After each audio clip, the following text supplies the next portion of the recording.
Several minutes of commercial-free football starts now. Here are the Purple Mortgage Guys. Hey, welcome to another episode of Purple Mortgage Guys. Just a solo one for this Friday afternoon lunch break here.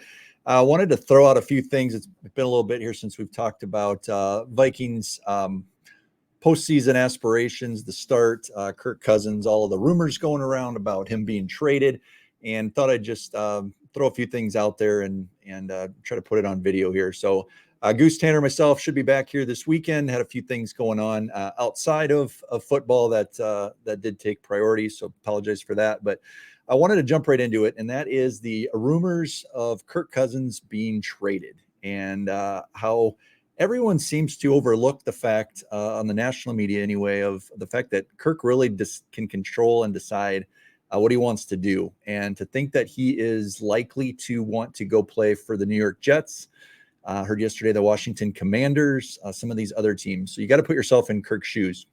He's got a big payday coming up next year again. His stats are going to matter a lot for that. And he's in a system that he knows. He's comfortable. He lives in Minnesota. He's got family here, obviously. And there's really no reason why he would want to do that. I know it sounds good to think that he would want to go play for the Jets, help them potentially make the playoffs and play into late postseason, but I don't see it happening. So for that reason, I think you almost can quit talking about Kirk Cousins being traded. So I think if I had to put a way to summarize what the season's starting to look like, and it's been a very, very frustrating year so far. Last year, every one-score game went the Vikings' favor. This year, the exact opposite is happening. And you could say they were lucky last year. You could say they're unlucky this year. I think it's kind of the vibe of the season. I don't think they're playing very well. They're not playing very well in key spots. And when you turn over the ball, that's what bad teams unfortunately do. So very talented in some areas, should be winning some of these games, but they're not, and they're 1-4. So looking ahead into this weekend against the Bears, the Vikings are favored by 3. Jordan Addison is expected to play. Caleb Evans is expected to play.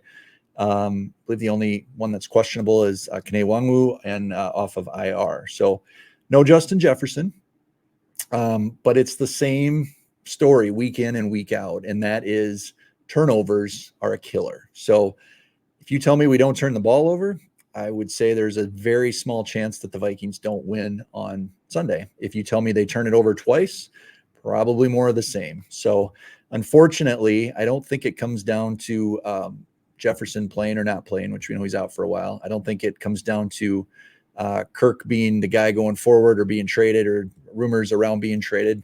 I think it's as simple as not turning the ball over. And so far this year, they have not proven that they can hold on to the ball and not turn the ball over. So would it shock anyone watching this if the Vikings were to win the toss, defer, Bears go 3 and out, and Vikings turn it over on their first possession?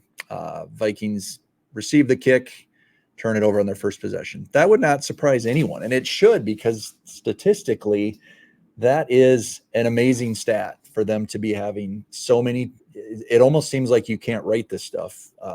Like they are turning the ball over at the worst time. You look back at the 4 losses. Each one of those losses, they had a turnover at the goal line or on the first possession of the game, and just in the worst times. Last week against the Chiefs, that game basically played out way different because of the first play of the game. So here's what I think happens. Vikings win. I think the season's still alive. I think they probably will not beat the 49ers. And then they could end up going on a little bit of a hot streak and potentially ending with, I don't know, 6, 7, 8 losses and making the playoffs. That's a possibility. Probably writing on the wall. If they do make the playoffs, they're probably not as talented as some of the upper echelon teams like the Eagles and the Niners. Don't think that it would be a deep run by any means, but they could make the playoffs. If they lose on Sunday to the Bears, that is where I think, as much as we've said this week matters, it's for the season, blah, blah, blah. Panthers game, Chargers game even, And then Chiefs game a little bit. I don't think there was a huge expectation that they won that, but we were saying the season's over. I really think if they lose to the Bears, you talk about Kirk being traded, probably not going to happen. You do probably have to seriously consider and almost expect that they would trade away 3 or 4 key pieces on the defensive side of the ball, the aging players on the defensive side. You got guys like Harrison Smith, got Danielle Hunter, might be a great fit in Jacksonville and potentially for a first rounder. You've got Davenport and potentially Jordan Hicks, all guys that you could move on from that you have to look and say they're probably not here next year. Now, that's different than saying we got to tank and we got to lose every game, because history's kind of proven you don't have to have the first pick in the draft. If you do, you may miss. This year seems like a pretty surefire thing with Caleb Williams. But you got guys like Zach Wilson and Josh Rosen and Trey Lance and all these guys that before the draft, it sounds great. We're going to move up. We're going to pick them. They're going to be coming in and be the guy of the future. Hasn't always happened that way. So I think more or less like the way Kansas City did things a few years back, where they had Alex Smith, they drafted Patrick Mahomes. It wasn't the top of the draft board, but they got their guy. Whole nother separate conversation on if you think KOC and Kwesi can pick that guy. But I think you might as well accumulate picks then if you lose to Chicago on Sunday, and have a lot of picks to kind of retool, move up in the draft if you want to. Select a lot of players and just the sheer number. Hopefully you hit on a few more of them and you start to get younger and more athletic, and you start to look a lot more like San Francisco and Philadelphia than you do like maybe a team with some glaring holes. So I guess overall take, if they don't win in Chicago, which I want them to win, I tend to want them to win every game, even though it might not be best for the long-term future. But if they don't win in Chicago, kind of resign myself to, okay, time to just dump a bunch of players, still try to compete. Maybe you still sneak into the playoffs or you make it fun and there's some meaningful games in November and December. But if you don't win in Chicago, I think you've got to start trading players away and just accumulating picks. So there it is. Chicago, make or break. Vikings are favored by 3. Looks like about a 60% chance to win. I am going to say the Vikings win the game and turn the ball over one time or less.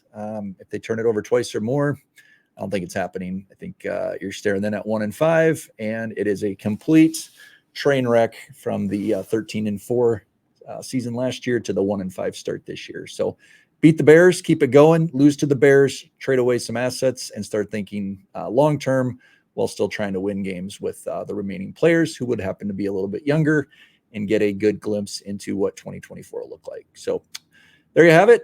Try to win. If you don't, season's over. Sorry, guys.